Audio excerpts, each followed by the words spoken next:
fellas? All right. Yeah, I gotta go next door over there. Yeah.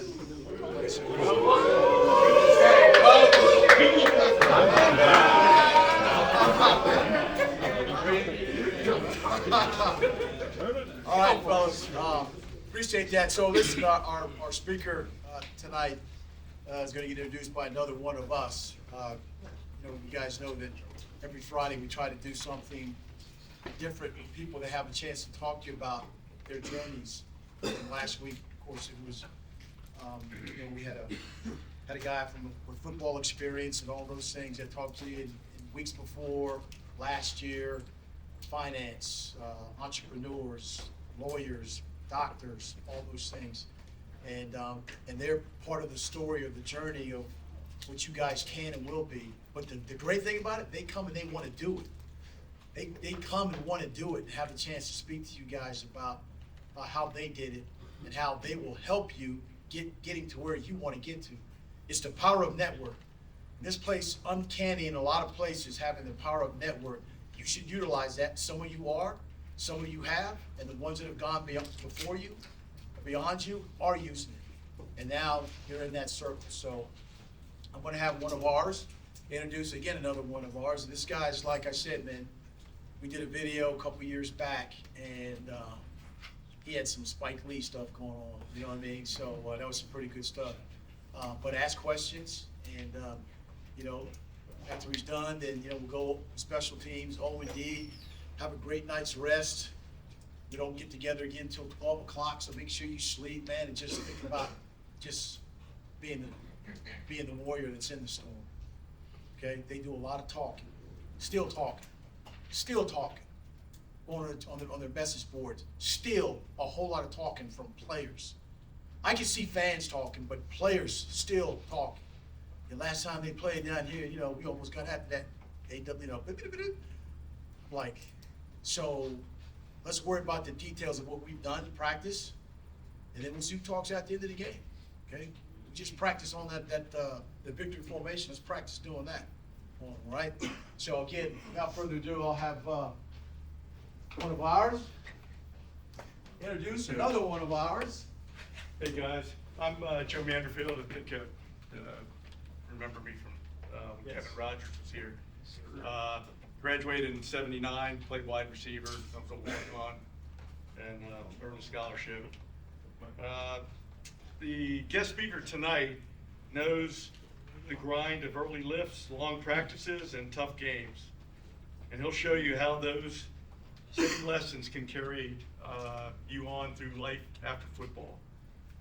Back in the mid-'80s, Jeff Tinnell wore the tribe uniform and found not only the demands of Division I football, but also the rigorous academic curriculum here at William & Mary.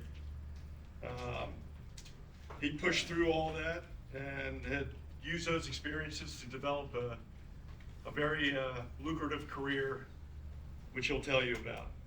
Since then, he's built a successful career as a film and television producer, leading teams and creating award-winning projects. He understands what it takes to be part of the tribe.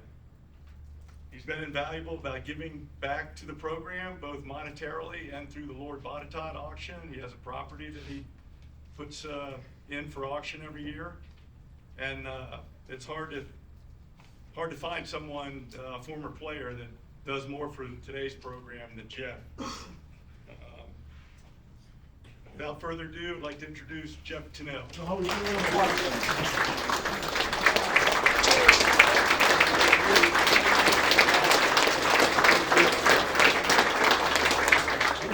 Appreciate you all having me here. Coach, thank you for the opportunity. Thank the rest of the staff for the opportunity, and thank all you gentlemen for the opportunity. The word I want to talk to you about tonight is the word opportunity. Getting an opportunity is a gift, right? The big question is, what do you do with the opportunity when you get it? That's how I live my life. That's how I live my life now. That's how I lived when I was sitting in the room similar to what you all were doing. It's about opportunity. I'm a guy, I grew up in a small town in West Virginia. I graduated 56 people in high school. I went to a very small high school, but I was fortunate enough to be recruited by a lot of folks Thought I was gonna play big time football, got injured in state championships game. Crickets. Nobody wanted to talk to me. So there's an opportunity missed. Another opportunity came back. I was fortunate enough, my high school coach had played in college with a guy named Bill Stewart, who ended up, ultimately coach, passed away, was head coach of West Virginia. Another guy named Danny Smith, who's now the special teams coordinator for the Pittsburgh Steelers. They recruited me. I was being recruited. I said, I want to play again. I want to go to the highest level. I was attending class at a D2 school, and they're like, you want to play here? It's like, I want to be challenged. I want to see how good I am. I always wanted to be a Division I football player. They brought me down here and gave me an opportunity. It's what I did with the opportunity. But also with the opportunity comes challenges, and also with those challenges, you have to make decisions as a young man and as a person as you grow. So I come down here, playing defensive back. It's going to be all work. They bring me into one of the meetings and say, we're going to position meetings. One of the defensive back goes, whoa, you don't go there. I'm like, what's that? He goes, we've been thinking we want to change positions. Anybody here gone through that? Change position? Okay. You know what I did? It's my dad raised me to do. Yes, sir. That's what I'm doing. So I gained 30 pounds and made me a fullback. Very different. But I don't feel badly. The guy that's playing in front of me played 10 years in the NFL, started in 4 Super Bowls, so I don't feel too bad like get passed over by that, right? So, but I wanted to be on the field. Wanted to be on the field, what they wanted me to do to be on the field. Also during that time was the challenges academically going to school like this. Everybody here that went to school, Joe, he can tell you about it, Mark can tell you about it, it's tough. There's no room for, you don't hide here, right? Like there's no easy, where's the easy class at? There is not one. So at that time, all of those challenges come to your life, and there's a point to this story of it's a process. You're going to be challenged over and over in your life. Even when you get a good opportunity, you're going to be challenged. Like things like this, they still make you take a foreign language here? Oh, yeah.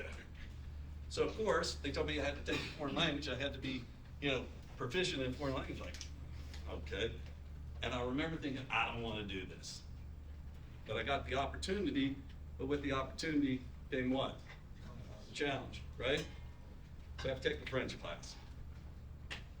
Get my schedule and all looked at this. And as a transfer, when you come in, you're kind of by yourself. I came in with 2 other dudes. One guy's a defensive tackle, Wendell Point, who unfortunately has passed away.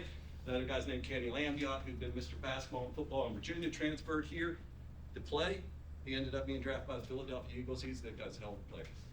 Came in here to come to school. Got to take my class. And so I go to my academic advisor at the football office and go, hey, what do I got to do about this? His answer was, take it. Then, of course, I have my friends who start telling me, that guy's going to fail you. He hates athletes. He hates you as a player and this and this and this. So my decision was, what do I do? What I did was, showed up to every class I was supposed to be, sat in front of the classroom, and this guy who was from France too, knew nothing about football, saw me come every day and give an effort. Gave me special time, helped me out. I got an A in the class. Best part of the story is, I ran into him one day on campus. He said, I must tell you, I went to a football game. And I go, you went to a football game? He goes, I was very impressed how hard those guys work. I have a different opinion about what those guys do, and I'm going next week.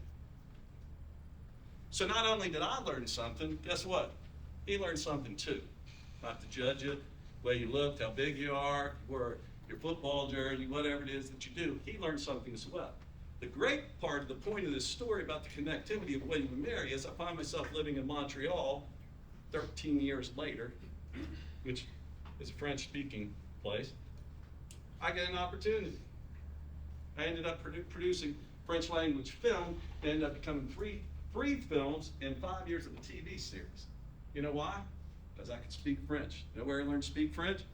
Here. You know why I had to take a foreign language class? Because they told me to.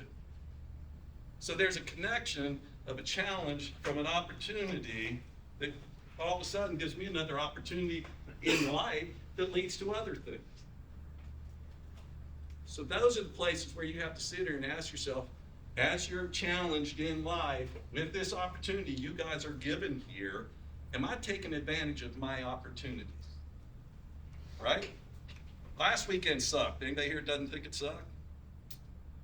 Okay, so the question is, what'd you learn? First off, it sucked. I don't want to feel that again, right? Okay, question, what are you going to do about it? Some of the principles I learned in a room just like this, it's the same thing, right? Here's my challenge. I just finished a film for the AMC network. You can go see it in April if you want to. Okay, I just finished the show. I have to take together 65 people, diverse race, gender, sexuality, political beliefs, religious beliefs, whatever they may be, and I have to put them together. Sound familiar, Coach? 65 people to pull a rope at the same time. On top of it, I'm responsible for a budget, a schedule. I have to deliver this thing, and they fine you every day if you're late, by the way. So it's a delicate balance. But I get 65 diverse people to come together to pull a rope with the same goal. Does that sound familiar to anybody here? So what are you asked every day? Collectively come together. Collectively pull the rope together. Collectively do these pieces. As you come and you go through the challenges of, everybody's heard, there's no story that you're not coming to. A line I always used to like, my dad loved this one. You have to learn to become comfortable being uncomfortable. You ever heard that term? Put your football helmet on the first 3 days of practice. Whose head doesn't hurt after 3 days of wearing a helmet the first 3 days? Anybody? You gotta get comfortable being uncomfortable. You're getting skills and learning things here as a member of the team, but also from the academics that you're being put through. See, we expect, you're already successful, you're here. People who've gone through this, who are graduates from here, who are former players from here, you will be successful if you are willing to take the challenge. You've already gotten, you're in rarefied air. You guys are Division I football players. Do you realize that people look at you and wonder what goes on in this building? My daughter graduated from the school, she does go, what are they doing in that building? Well, you're doing work they aren't doing, okay? You're taking challenges they don't do. Back hurts, leg hurt. Everybody loves it when they get that one scab on their arm, and every week it heals, and then by the time you go to contact, you knock it off, and it never gets better. And you know, it's the same old thing. There's no secret mystery of how this goes. But you're taking on challenges already to lead to your success. Now, in this day and age, as we go through, you guys live in a life of instant gratification, right? You're on all the time. You have a lot of pressure. Somebody's watching you all the time. Want to know what you're doing all the time, right? How many likes did I get today? Is that really important? Okay, I'm older. Maybe it's not, maybe it is. But what is the important thing is how you perform. Character is described as what you do when no one else is around. Right? Heard that one before? There's one of these guys from last week, I have to tell you, I don't know if you're out of position, I don't know what you did. I saw you make not one, but 2 plays. Who's number 15? All right. Dude, I have a lot of respect for you. You didn't just once, you twice ran guys' asses down and made a play. So that's character, right? And you weren't doing it when no one was looking. You were doing it when 40,000 people were looking. So I have a lot of respect for you. You're not a quitter. You played hard. That's what this is all about, right? It's like sitting there and saying, who am I? What do I represent? You represent your mom, dad, your grandma, your grandpa, your friends, your families, and all this kind of stuff. And in this life of instant gratification, how many likes I get, all the kind of stories. I work in Hollywood, man. I can go on and tell you old guy stories about things I've done, kind of irrelevant, but you know, when I hear bullshit stories, I'd be glad to tell you something. But here's what I can say to you. Don't believe the hype. It's like an old rap song, I think, right? Oh, don't believe the hype. Okay, you don't believe the hype. I guarantee you, more than you guys in here have friends, cousins, brothers, sisters, girlfriends, sisters, brothers, they're gonna tell you, my friend goes to Texas. He gets $250,000, he gets a new car, free cheeseburgers on Friday, and he gets to date Rihanna. I guarantee you somebody tells you how great these people have elsewhere. Well, I'm here to tell you, you've chosen a different path, but you got more that's in front of you. You have more access that's in front of you. Just in people I went to school with when I was here, one's the CEO of Home Depot, one's the CEO of Callaway Golf, one was the chairman of the SEC, one was the head of the FBI, I don't know, you met Todd Stylemeyer. If I had his money, I'd burn mine. That guy's ran more companies. I mean, you think of the access that you have, but you have to ask yourself, do you take advantage of this access? Do you go and take advantage of it? Or do you sit and wait for it to come? Because what I want is a guy that doesn't quit. What I want is a guy that's proactive, not reactive. You know the difference between proactive and reactive? Proactive, I'm gonna go get it. Reactive is, well, I'm gonna sit and wait and see what everybody says about it. I don't want that guy. I've hired thousands of people in my life. I'll look at them from a certain point of, do you have my back? Are you a quitter? Will you go all day? Because a couple things about me as a hillbilly guy from West Virginia, you won't break me. I've learned more from getting my ass kicked than I ever did from winning. Anybody disagree with that? Winning feels great. It's the best. But we assume and we sometimes think, oh, winning's easy. The person I'm interested in is when things don't go well. What's your raw resolve? What are you going to do about it? Going to sit and take it? I don't want to work with somebody like that. I want somebody that's got fresh ideas. I want somebody that's got the drive to succeed. I want somebody that's willing to think outside the box. I'm willing somebody to take a chance. I'm willing somebody to use their experiences in the past, because your skills are transferable, right? You're expected to be at meetings. You're expected to be at practice. You're expected to go to class. Hey, breaking news to you, that doesn't change. But you have a leg up on people because you're disciplined and you're here. Just by being here is part of the battle, right?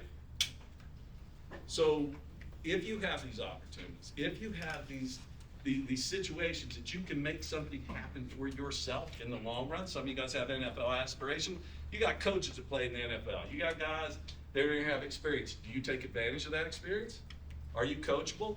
Because coachable means teachable, right? Coachable means, can you go into another situation? I gotta have people that are coachable, teachable, or whatever that work with me. A lot of the same principles. They just shift over. Well, you already have a leg up. So take advantage of what's in front of you in life. And I'll leave it at this and say the last part about you too. Be grateful. I started journaling when I was a student here. Hey, you guys journal here?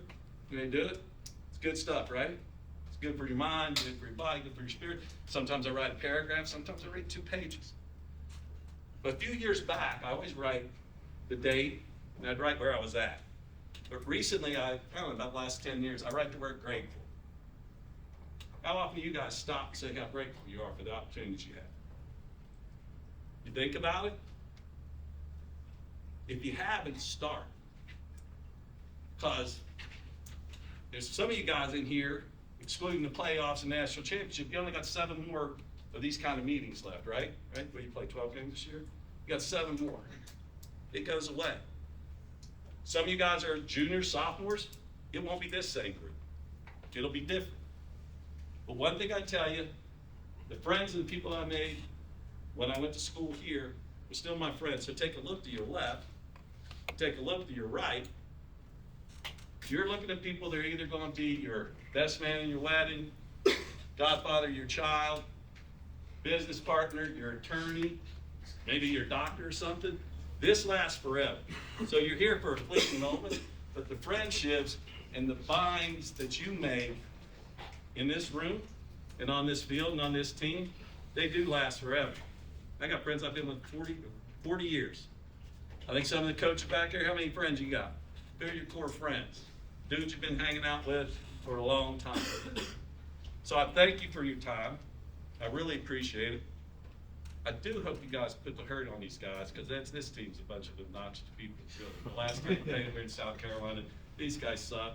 You guys got to go out, dominate, play with yourself. My father, who's one of the most impactful person in my life, always used to say, you don't lower your standards to others, they rise to yours. Okay?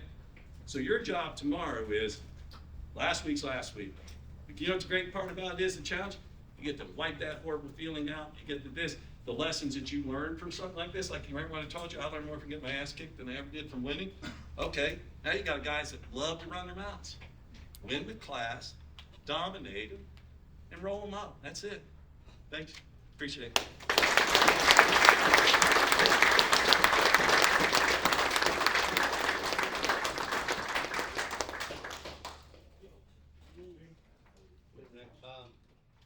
Yeah, guys, so we got, again, thank you, Jeff, for